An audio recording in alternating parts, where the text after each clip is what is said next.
always want that song to play a little longer for me. What's going on, everybody? And happy Monday. It is so amazing to be here with you all. I know that I can't physically see you, but to know that you are here with me.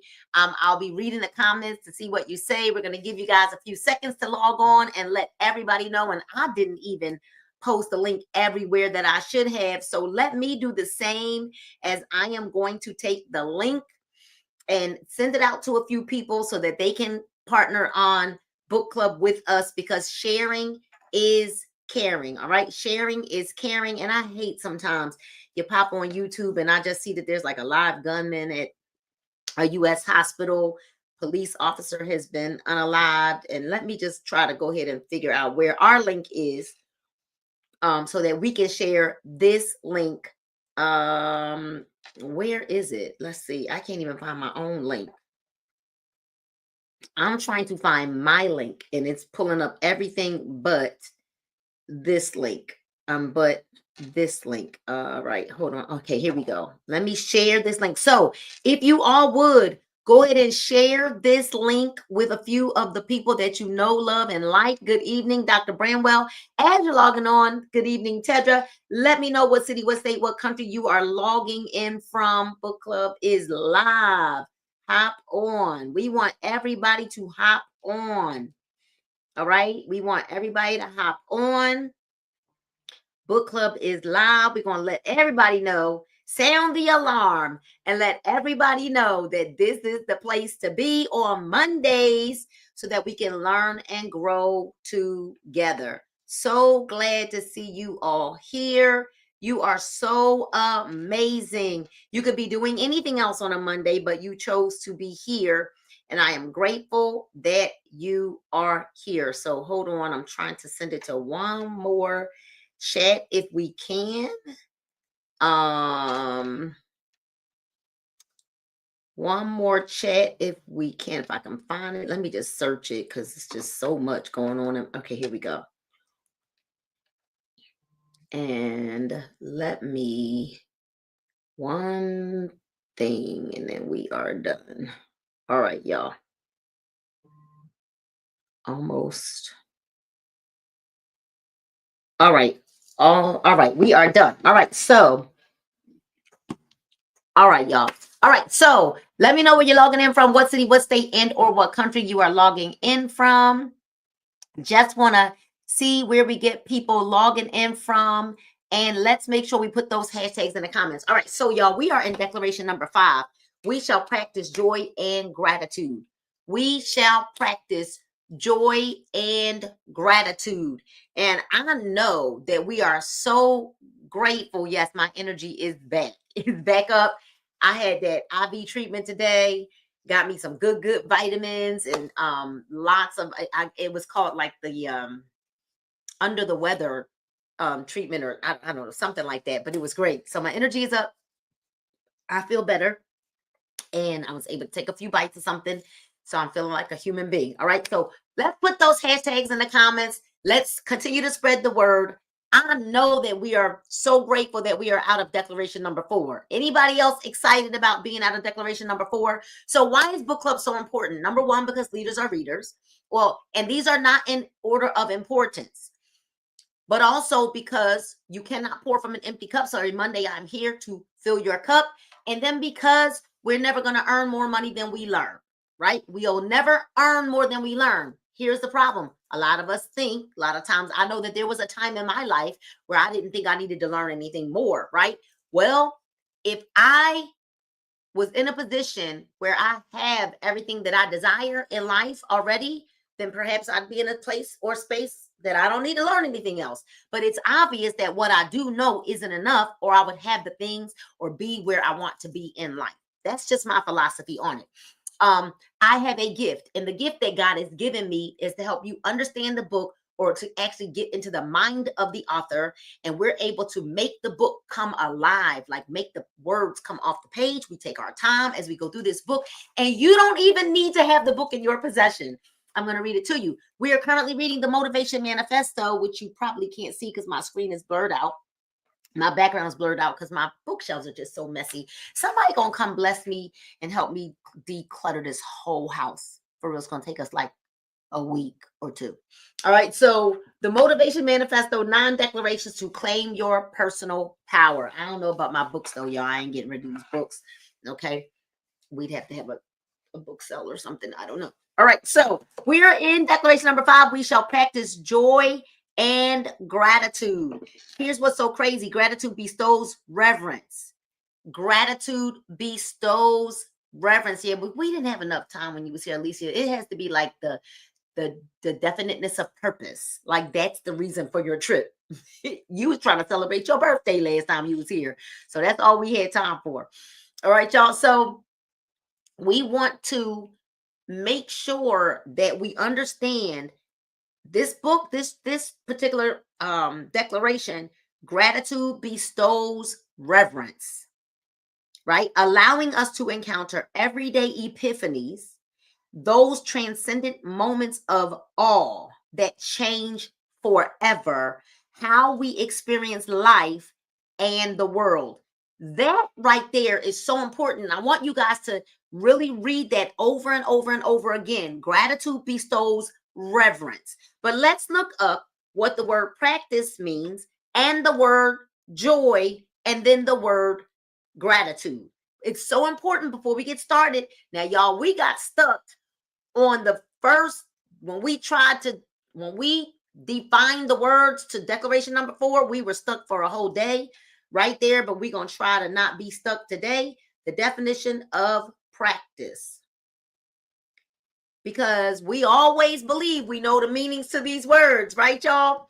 All right, so let's see. The definition of practice. Listen to what the definition of practice is, y'all. The actual application of use of an idea, belief, or method as opposed to theories relating to it. I could drop the mic right there. I'm going to read it one more time. It is the actual practice is the actual application or use of an idea, belief, or method as opposed to what most people do. Have theories relating to a thing. Are we, Dr. Dunn, do you feel it? You feel it? Do you feel it? Then practice means, see, because the first definition that most of us thought of was the verb, not the noun practice. We thought about the act of practicing, right? Which is to perform an activity or an exercise, a skill repeatedly or regularly in order to improve or maintain one's proficiency, which is a fantastic definition. So I'm going to repeat that definition again. Perform, the verb of practice is to perform an activity or exercise, a skill repeatedly or regularly in order to improve or maintain one's proficiency. Oh my goodness. Practice, or the actual application or use of an idea, belief, or method as opposed to theories relating to it. Okay. Now, we ain't going to get stuck. Let's go to joy, because I already feel that this is going to be a Joy is not happiness. There are so many people that mix the two together. Joy is as a noun, it is a feeling of great pleasure and happiness. So in order to have joy, you have to already have happiness. Okay. And then the definition of gratitude. Gratitude, my God, is the quality of being thankful. Alicia, where are we at right here? Gratitude is the quality of being thankful. So it's not just being thankful, it's the attitude behind your thankfulness. It's how you show somebody that you're grateful. Gratitude is the quality of being thankful, readiness to show appreciation for and return kindness. My God, I had a conversation. We had a trip to Cancun, and I was talking to my mentor about that trip the other night. And she said something about the word of gratitude and how, she just assumed that people would have like a huge spirit of gratitude. And I was like, gratitude is not something that we can assume people have anymore, because gratitude is the quality of how you express your gratefulness, not just being grateful. Gratitude is the quality of it, your readiness to show appreciation. So, gratitude bestows reverence, allowing us to encounter everyday epiphanies, those transcendent moments of awe that change forever how we experience life and the world. So, it's the same that the way that we experience life and the world is based on the quality of being thankful and the readiness to show appreciation for and return kindness to the world. Is that what this is saying? What do we think before we get started? I know this is already heavy. Hey y'all, right?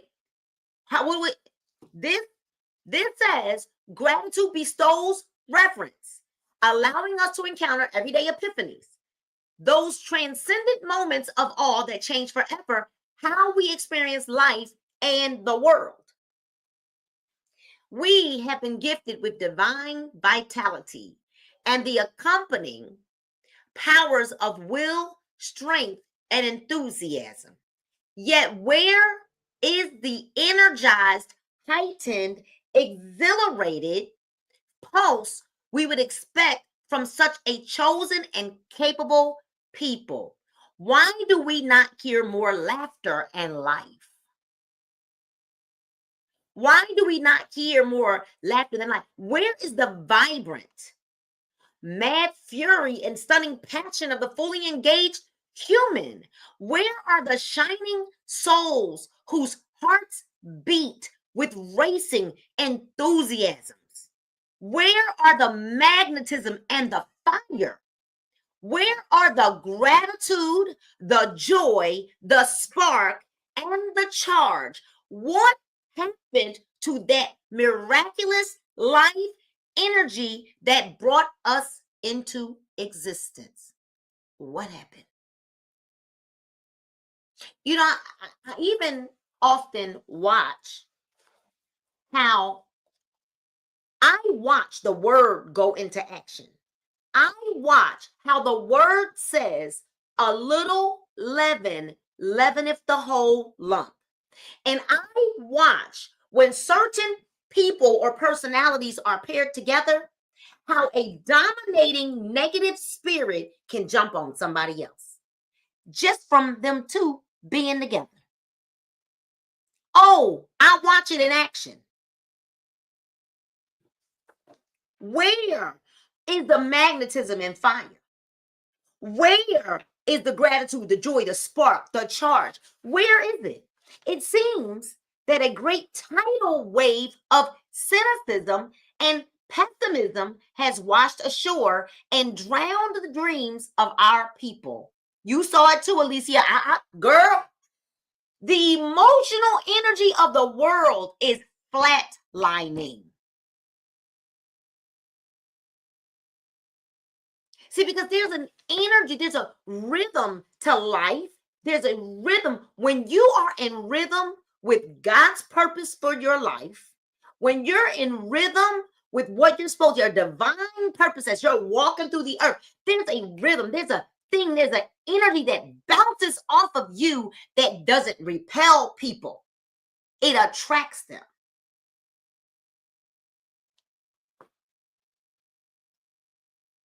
But a tidal wave of cynicism and pessimism have washed ashore and drowned the dreams of people. The emotional energy of the world is flatlining. I run from people who drain my emotional energy. I run. I just, or I go in a little place where I put like a thing around me, like this won't penetrate me because I'm not doing it. I don't do negativity in no way, no shape, form, or fashion. I just won't do it. We can see this drained life energy is in a stunning number of people's eyes and faces in their conduct and conversations. Good Lord, have mercy. There is no vitality, no freedom, and no positivity in their attitude. Look how their faces seem too weathered, sallow, and stern for their age. Here it is. When you start being negative, guess what happens? You start weathering in age. Whether it be in your physical body, whether it be in your skin, the way you look, you start weathering in your age and in your, because our mindset then determines how our body reacts to us. And so there's no vitality, no freedom, no positivity in their attitude. Look how their faces seem too weathered, sallow, and stern for their age. Listen to how their conversations sound quiet and resigned, like whispers from a tired, disbanding tribe. Broaden the view and notice that most of our culture's buzz and excitement comes from a mass hysteria surrounding newfound opportunities for wealth or from the manufactured lives of the celebrity elite.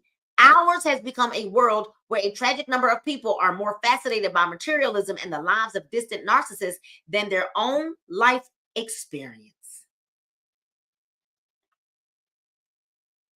Humans are not destined to be lazy, tired, greedy, boring caricatures of gross abundance splashed before us today with such sensationalism.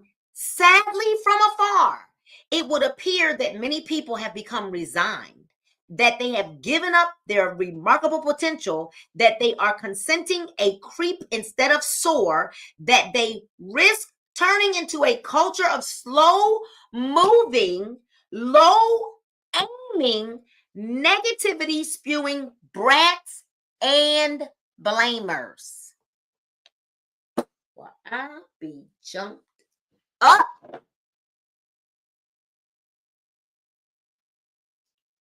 This,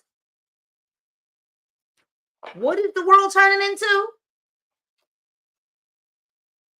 Slow moving, low aiming, negativity spewing brats or blamers.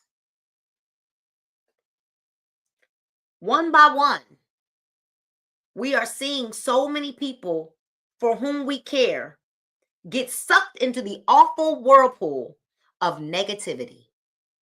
The energy of all this is palpable, and it must be our imperative to change it. Y'all type the word change it in the comments. Let me type it in here. Change it. Change it. One by one, we're seeing so many people, right? It must be an aim of our lives to rekindle the magic of life. We have to rekindle the magic of life. The problem is that most people that are slow moving, low aiming, negativity spewing brats and blamers don't even know that they are. It's everybody else. They can't see themselves.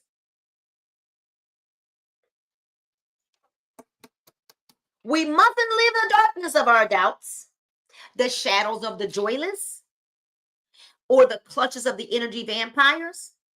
Let us remember that life's purpose is to live, and to live freely, vibrantly, joyously, madly, consciously, lovingly, enthusiastically. Our nature gives us an intrinsic charge for such a life, and it is time to fire it once more. Fire it. We are to be radiant, grateful, buoyant people, basking in our blessings and striving cheerfully toward our dreams under the bright and loving sunshine of the divine. It takes only will and conditioning to enjoy such a life. What does it take to enjoy such a life? Will and conditioning. What does it take to enjoy such a life? It takes a will. And then this, you know, here's what's so crazy. I was talking to Elder Richardson this morning because I was talking to the Elder Richardson. She called me early this morning. And as I was talking to her about the word this weekend, and I shared the video with her. And as I was talking to her about the word, I said, you know what I love about Daniels? What I love about him is that he's able to preach such a powerful word of God. And he's never overkill with his time.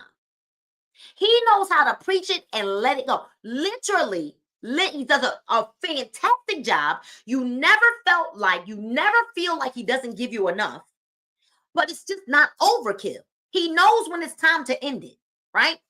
And do you know what that takes, pastors? It takes something called discipline.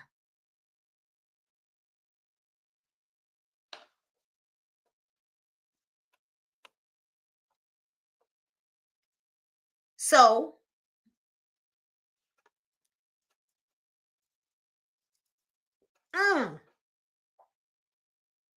it takes discipline. We are to be radiant, grateful, buoyant people, basking in our blessings, striving cheerfully toward our dreams, right? Sunshine of the divine. It takes only will and conditioning to enjoy such a life. So it takes the desire to do it and then the discipline to keep doing it. So let us make the choice to re-examine our attitude and orientation to life to cultivate a more positive and present pulse. Let us declare that we shall practice joy and gratitude.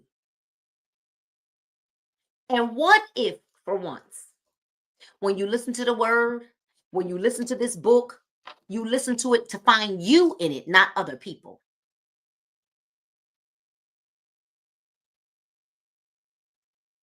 I'm not stuck. What if you listen to this to find you, not someone else?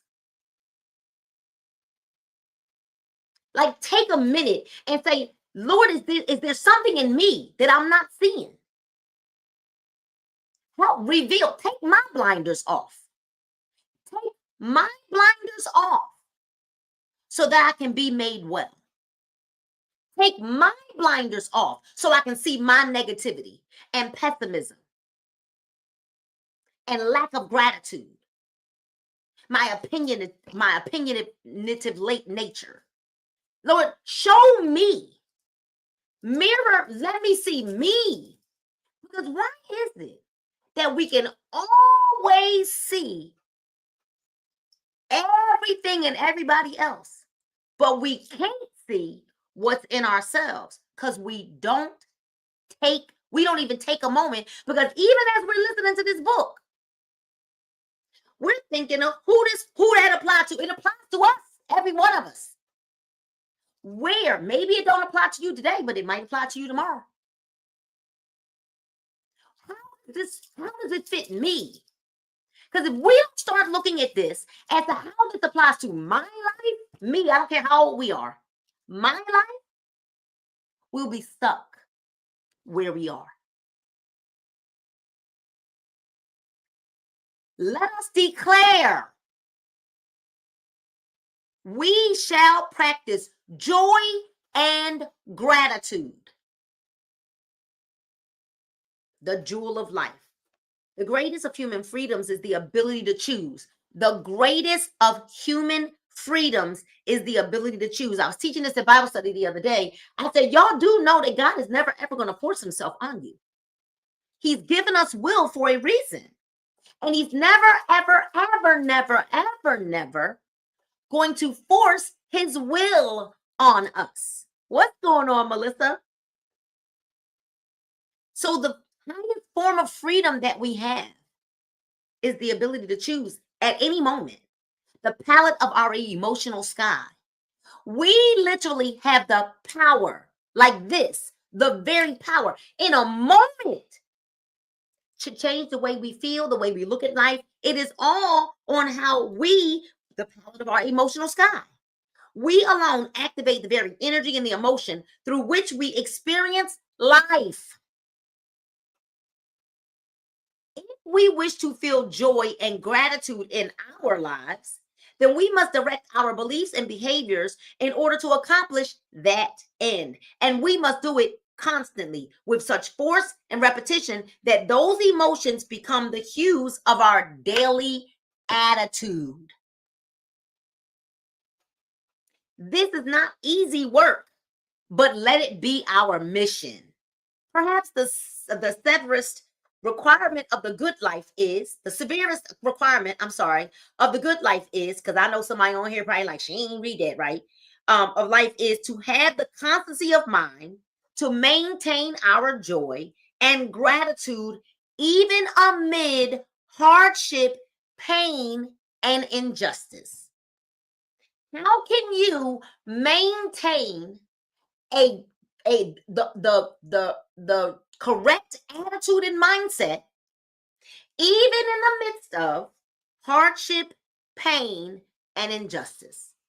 You know what's amazing, Miss Gloria? I see you. This weekend I was man down, y'all. But let me tell y'all something. Because I didn't lead with how bad I felt, I was still able to conquer a lot of not only did I teach Bible study Saturday, but I prepared all the food for Saturday's meal as well. Even though I was hanging on by a thread. Somebody gonna catch that. So that means that we have the power. We have the power to, it says, we have the power. We have the power to shape our lives, depending on how we choose to lead our emotions. That's what I just read. Or that's what I just read. Because even in the midst of hardship, pain, and injustice, we have to have a constancy of mind to maintain our joy and gratitude. And all I kept saying, Beverly, all I kept saying the whole time was, Lord, give me strength. Lord, give me strength. Lord, just give me strength. Lord, let your power be my power. And literally through the entire thing, I didn't keep saying, well, I just don't feel good, y'all. And when they got to Bible study, the only thing I said was, hey, most of you don't know it. I didn't want to cancel, but I am dealing with food poisoning. My body's a little weak, so I'm sitting down. So I didn't stand to teach because my body was still full of like these aches and pains. So I didn't stand, but I only wanted them to know why I was sitting. And that was it. And that was it. Because we don't have to wow. We don't have to do that. Most of us are doing it because we're looking for some kind of sympathy or empathy from people. When I'm healed, doggone it, I don't even want to be here. I don't want to be in this place that I'm in. So because I am healed, and I'm walking in the healing. I'm waiting for it to catch up with me, but I'm walking in it. And here it is Monday, and I'm back to normal. I'm back to normal because I didn't lay in it. Now I could just be laying in it. I just don't feel good. Or I could speak to these bones and say, these bones come together. These bones, you come together. This is the requirement of self-mastery and happiness. So it rests on our shoulders to notice when we feel bored or depressed and to force ourselves, I didn't even know that was coming. And to force ourselves outside to engage the world with a smile. It is our responsibility to know when we're not feeling ourselves and to force ourselves to get around other people and smile. Somebody gonna catch that and act like we know Jesus and act like we're the Christian that we are and act like we the same God that did it before, he gonna do it again, and the same power I had then, I got it now. This just said the requirement of self-mastery and happiness. So it rests on our shoulders, our responsibility.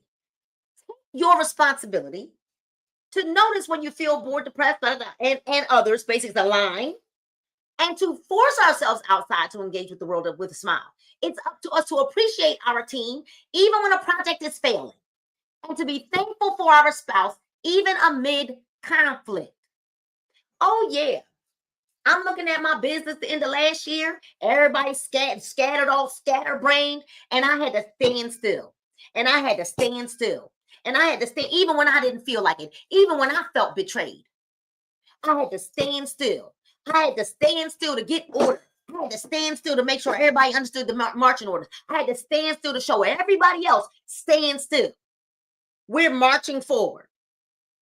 Even when I wasn't feeling it myself. Even when I was being stabbed in the back. Even when I was, y'all don't want to hear this. Y'all, what in the what? There can be no mastery of life if we cannot transform the energy that we feel at any moment into cheerful engagement and deep appreciation. How in the world? The book says, do you think you're going to have self-mastery if you cannot transform the energy that you feel at any moment? This is deep. Y'all just type in the comments. This is deep. Because this says at any, Lord, thank you. I'm being responsible. I wanted to say something right there, but God won't release me to say it because I never want to say anything to hurt or offend anyone. So I'm gonna hold that one. But there can be no mastery in life if we cannot transform the energy we feel. Ladies, I'm gonna say this to us ladies. Now, I don't have a period anymore, but I used to. And I used to get it pretty severely, intensely. Like I had clots. I clotted really bad. But even that don't give us the right to have a nasty attitude, ladies. Because this says, Lady Jen, there can be no self-mastery if you can't get past the way you feel on that. Because it says, if we cannot transform the energy we feel at any moment into cheerful engagement and deep appreciation. Rut row. Sure, we don't feel well. Sure, we didn't feel good. Heck, we're going through menopause now, and it hurts. But this says the self-labeled realist will tell us that this is impossible. It's not impossible. What would Jesus do? As a matter of fact, what did Jesus do? We talking about menstrual cramps, and somebody talked about us, and they hung him on a cross. And he did it as a man. He felt the pain. It wasn't like there was no pain. He knew that he was sent to the earth to die.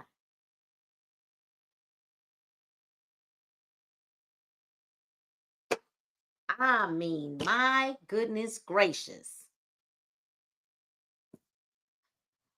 They who have abandoned hope will say that our world is too stressful and cruel, that our genetics and environment are destined to dominate our life and our feelings. They will insist that our unconscious minds and reptilian impulses for fear and selfishness will rule the day no matter what we do. But let our minds decide what is real and what is possible for us. Let this mind be in me that is also in Christ Jesus. What would Jesus do?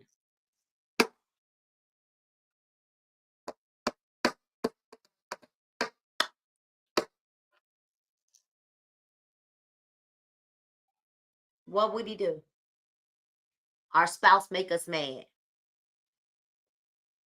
What would he do?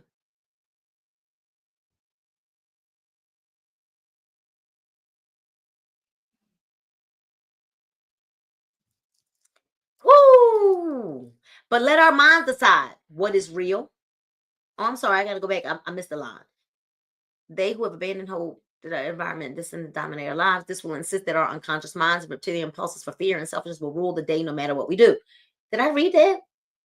Wow, I feel like I've read that. Okay. But let our own minds decide what is real and what is possible for us. Let our own eyes see among the bored and the battered faces a starkly different, brighter light. Literally, we can see light if we decide to see light. You know, it's amazing to me that people will share with me, like, sometimes, if somebody was like, if they know that somebody was like super negative, right, and they'll come to me and they'll tell me, this person keeps, says this and that and that and that and that, and they're always complaining and blah blah blah blah blah, and I say to myself, and I'm always wondering why. No, I don't wonder why. I know why. Let me say this. Let me rephrase it. They don't never bring that to me. So you got to ask yourself, because my father preached this one time. Why are you the garbage can? Because the same people that bring a lot of drama to other people, number one, I know what that spirit is trying to do. They're trying to divide and conquer and trying to sow seeds of discord. So it's a spirit that's on people. However, because I am not a garbage can, you got to ask yourself, why do people feel okay bringing it to you?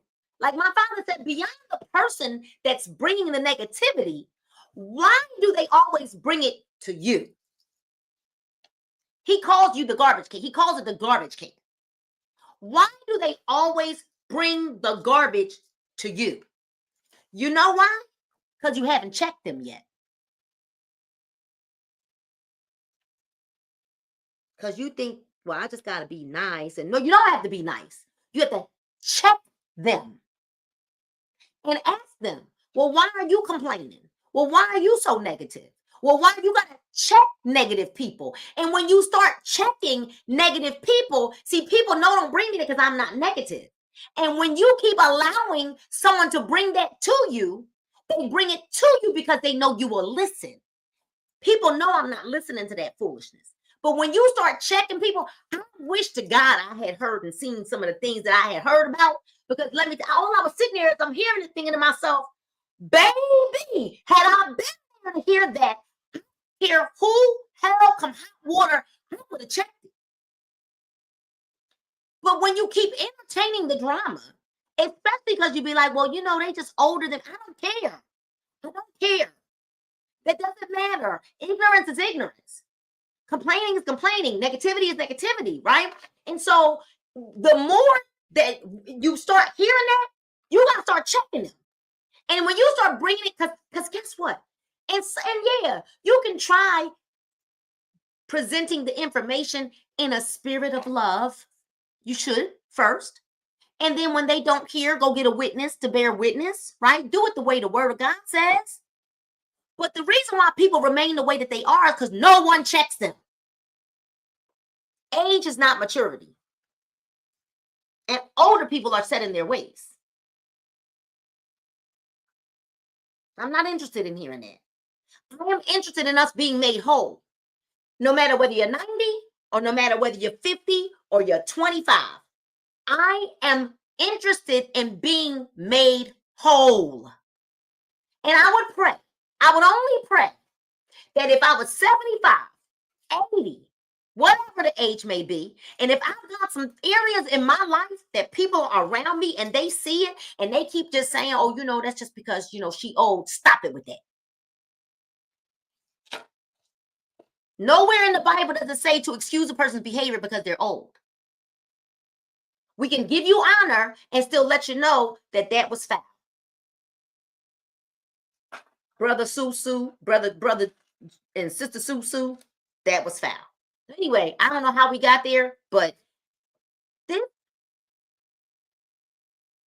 this is the whole tool. Let our own eyes see among the bored and battered faces of a starkly different, brighter light.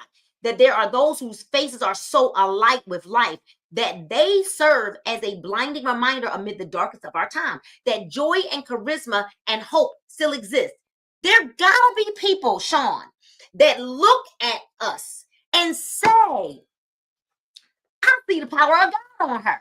I see the joy of the Lord on them. I see the, I don't know Jesus, but it's something different about that one. We shouldn't look like the rest of the world. We shouldn't act like the rest of the world. Not when you're seeking self-mastery. Because when we're seeking self-mastery, as a matter of fact, when we are seeking self-mastery, we are actually seeking to find the areas of our lives that need help. Because we all got them. I got them. I got them. Difference is that I ain't scared to find what's like, if that's a flaw, if that flaw over there is the flaw that's keeping me from my millions, then yeah, doggone it, let's fix it. Let me fix it. If that right there is keeping me from blessings, if that right there is keeping me from multiplication in an area of my life, if that right there is keeping me from, then let me fix it. Change it. And we were okay when we were singing these songs. A change has come over me. Okay, the 1985, 1990 change is done. That change is, you done already got blessed for that change. Now you got to get blessed for this change. Because Jesus, yes, he will fix it if you let him fix it. Because I'm telling you right now, even as we're typing, you got to know, no, don't say fix it. We need to say fix me. Because my aunties used to sing that song. Fix it, fix it, fix it. Oh, yes. No, fix it for my mama. No, fix it for me. Fix me. Don't just fix it for me. No, Lord, fix me. How do I grow? Fix me. Fix me. These are the energizers, the cheerful individuals who inspire and enliven those around them, even though their own backgrounds, genetics, and environments would give cause for them to be apathetic and detached. They too might have come from a broken home or poverty, but instead of choosing bitterness, they seem blissfully aware of and deeply thankful for their blessings, even when those blessings are fewer and far more meager than others. These few, the energized and the happy and the thankful among us, are not lucky, they're not lucky, nor are they to be envied. So, Lord, listen, Lord, I came from a broken home. I came from my parents were divorced. I came from poverty and didn't even know I came from poverty. I came from that. But I choose bitterness. And I came from being teased because I'm mixed with Japanese and black. Not only was I light skinned, I'm the worst kind of light skin. I'm a mixed light skin. Do you even understand the kind of tormenting that I went through as a little girl because I had nice hair and because I was light skinned? I'm the worst kind of light skin. I'm light skinned and mixed. Torment. But I didn't allow that bitterness to carry me now into adulthood. And now I'm acting like an adult fool. For their treasures are available to all of us. Their treasure oh my goodness. Their treasure is a freely chosen attitude. Fix me, Lord. Fix me every day. Fix me, Lord. Let me tell you, there's so much in us that God needs to fix, that if we would literally every day spend more time wondering what God gonna fix in us, you won't even see this foolishness this foolishness all around. You won't even see it because you won't have time. We are not blind to the fact that it is difficult to choose joy in an agitated, chaotic, often angry world. I get it, because I'm living in the same world, right? The social contagion of negativity spreads quickly because the human mind is susceptible. We are wired to sense and mirror the emotional energy around us. Seeing fear on someone's face can trigger a state of fear. Such emotional contagion had primitive benefits once. It was a blessing in times of grave danger, when the faces of our friends contorted in fear and they began to flee from some unseen threat. We saw their terrorized faces and automatically felt afraid and fled with them even before knowing the threat. This prevented us from being eaten or maimed by a prowling animal or murderous band of men. Yes, those are the kinds of things we're supposed to take note of. But the primal protection is now a mortal enemy. Without predators on the hunt for our flesh, with little to fear but fear itself, in a world full of bored, fearful, sullen people, this mirroring impulse can ruin our lives. What are we afraid of now? We're not running from wildebeest and buffaloes and bears and lions and tigers and oh my. We're not running from that kind of stuff. We don't have that level of fear to live in. This is what this is saying. So what are we doing? This primal protection is now a mortal enemy. Without predators on the hunt for our flesh, with little to no fear but itself, right? The energy of the masses is at best a low tier energy, an emotionally bleak space created by a confused yet cynical people operating on little sleep, high stress, and frenetic desire to be somewhere else with someone else doing something else. We must ask ourselves, should I conform to their energy? And what of their thoughts and language? Let me tell y'all something. I don't conform to nobody's energy. And let me tell you, if Paul was in this office with me right now, he would tell you, and he would tell you this, because most of y'all don't even believe it when we shared this story about how negative Paul used to be and his attitude was terrible. I didn't allow Paul's attitude to have any bearings on me. I was still walking around the house like lolly, lolly, lolly, lolly, pooty, pooty, pooty, poo, because I dare not. And I told him, and he'll confirm it. And I told him I would rather be alone than to spend the rest of my life with somebody that's walking around with your kind of stanky little attitude. I did not allow his attitude to determine the way that my attitude was going to be. But it was so bad that there were people who didn't even want to come to our home because of how nasty his attitude was. So what did I do, Deborah? What did I do, Alicia? What did I do, Robin? I started blasting the personal development. Nope, he couldn't come in and turn the TV on because because I can't stand it. Somebody just sitting there watching TV all day and all night. So he went to work. He would come home and eat, watch TV, go to sleep. Watch TV, go to sleep. Watch TV, go to sleep. So instead of him being able to watch TV, I just kept personal development playing because Paige didn't require TV because she enjoyed the personal development. And I watched God change him. You're not sitting finna watch no TV all day around me. Not around me.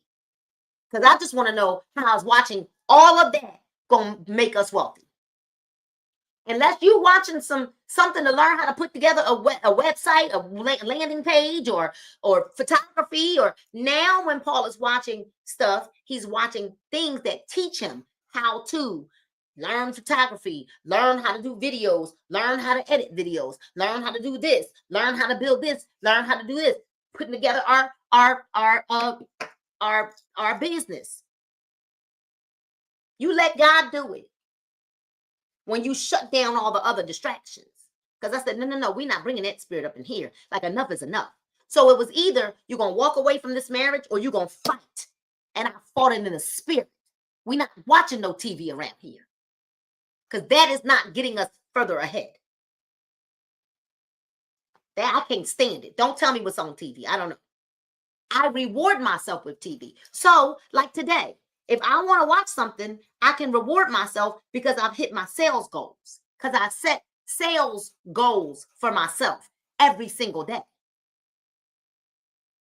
And if I hit my sales goals in one day for 2 days, then I'm like, oh, if I want to watch something, then I can. But I only will watch something if I achieve my goals in business. Somebody gonna catch that. So the energy of the masses masses at its best, low tier energy. We said that, right? We must ask ourselves, should I conform to their energy? And what of their thoughts and language? Should I act like them? When the trite and bewildered cynic tells us that the world is going to hell, should we let our mind automatically seek to conform this reality? Should we, too, allow our mind to cast around for something to complain about? Will we allow all the negative and needy energy of the world to infiltrate and spoil our motivation or serenity? I'm going to read this and we're going to stop at before we start the Joyous Master. We mustn't become catastrophes of energetic conformity. So we cannot, Beverly, conform to energy conformers, people who desire to zap you into where they are. And let me tell you something, Gloria, Alicia, Lady Jen, Beverly, it is often because people that want to zap you into their negative world, it's because although they're smiling on the outside, they're really miserable on the inside. And a person that's complaining all the time or always able to find something negative and always got something to say is because they're really not satisfied with who they are. And we got to understand the old adage that misery loves company. So we mustn't become catastrophes of energetic conformity. We must use our consciousness to overpower our mirroring impulses. The more we automatically allow ourselves to sync with others' energy levels, unless they are emotional energies of joy, love, and enthusiasm we ourselves wish to feel, the more that we diminish our personal power. So when you allow someone else, that's like allowing other people to make you cuss, make you mad, make you late, make you sad, make you not like somebody else, make you like, are you serious right now? Block them in your phone. Someone told me, and y'all know that listen. Someone told me, because I confronted them about something that they did, a behavior that was not cool. They did something, and I confronted them. And guess what? They told me not to mention their name ever again in life because they didn't like the fact that I confronted them. So guess what I did? Anybody want to take a guess at what I did? Take a guess at what I did. Take a guess. The more often we fall in line with the poor language and attitude of the drowning masses, the more we sound and look like victims. I blocked them. I blocked them in my phones, both my phones, emails, Facebook, Instagram, TikTok. You ain't never, ever, like, you ain't got to tell me one time because people don't like truth. And so I did, Cheryl, 100%. Like, you won't ever have to worry. Not ever. Because we're blocked, not just like a Facebook block, which is why I'm cracking up. Like, so somebody blocked you on Facebook, you still got their phone number. What difference would it make? You ain't really blocked, right? No, you're blocked because you're blocked like all the way in my phone, everything done, blocked because I'm done. Because I'm just that real. Ain't nothing fake about me but this blonde color. Because my hair is mine now. Right? So we must not forget that ours is a world of distracted people. Oh, Jesus Christ. All right. Here, let's go back. Woo! The more we fall in line with the poor language and attitudes of the drowning masses, the more we sound and look like victims. We must never forget that ours is a world of distracted people craving personal freedom, but often choosing to operate from fear. And so, if we weren't conscious with our will and vigilance, we risk sliding into their tragedy, their misery. Life can love its vibrant aura and charm if we do not bend the energy of our minds toward positive engagement and appreciation. And so, let us take back our focus and remember the riches, the joy, in the jewel of life, and the gratitude, the gold. That is going to be it for today, y'all. This was so good. I ain't gonna front. I couldn't remember this chapter. So I didn't remember this one being just as much of a doozy as the last one. But my God, this book gonna get me right. I don't know. I can't even, I don't hate to sound like I'm being selfish or anything, but what I know is this book is gonna get me right. I don't know about nobody else, but it's gonna get me right. So we're gonna finish with declaration number 5, which is we shall practice joy and gratitude, and we will finish this next week. Oh yeah, we'll be finished this fast next. Well, we should hopefully, and then we'll be starting declaration number 6, that we shall not break integrity. All right. So in a world of distracted people. All right, so we are reading the Motivation Manifesto by BRENDON BURCHARD, 9 declarations to claim your personal power. Right, and let's make sure. What was that comment? Deb said, this is a very. Cheryl said this is a very good chapter. Yes, it is. This chapter, woo diddy woo woo woo. And we was thinking, well, first of all, when we got to understanding when we see, that's why we defined the word practice. And when we defined the word practice, it changed our entire way that we were thinking about declaration number 5. So please make sure that you put those hashtags in the comments, the BookTube, Goodreads, and Book Talk, and that you are subscribed to the Nina R. Moorer page right here on YouTube. All right, subscribe to this, because when you subscribe, you actually get a notification that we're getting ready to go live. And then make sure that we're connected on all of my social media channels. I am very consistent all across the board, because I don't want you trying to figure out, well, what is her name over there? And what's her name over there? And I really want you guys to think about that, especially if you're in business, unless it's your business name. If a person's looking for you, let's just say that I met you at a networking event, or I met you at a vending event, or I met you at something. And I'm like, oh, you know what? She said her name was, what is her name is Bridget. I don't know. I just saw Bridget's name up here. Her name is Bridget Boston, right?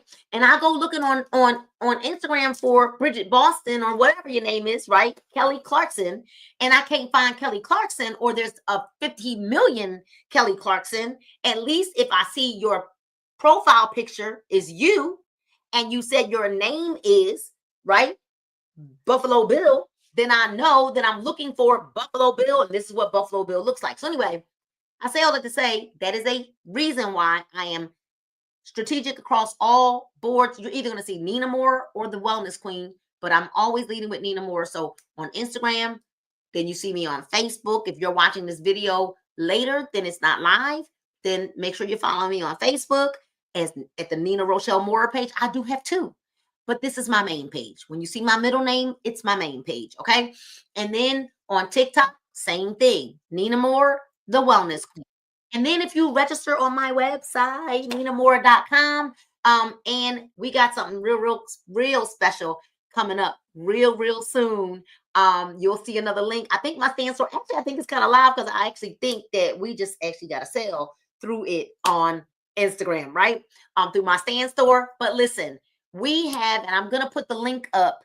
Give me another 24 hours, and I'm going to put the link up for April 5th, the Queen's Court Bible Study. April the 5th at 3:00 p.m. Same location. So just give me about 24 hours, but take a screenshot of this website, this link, if you are anywhere near the Atlanta, Georgia area, or you can get here. We're doing a clothing swap on this particular Saturday along with our lesson. We break bread together. And we're gonna all bring 3 gently used or new items to swap out with another lady. Bring it on the hanger. Bring it on the hanger so that we can put it right on the racks.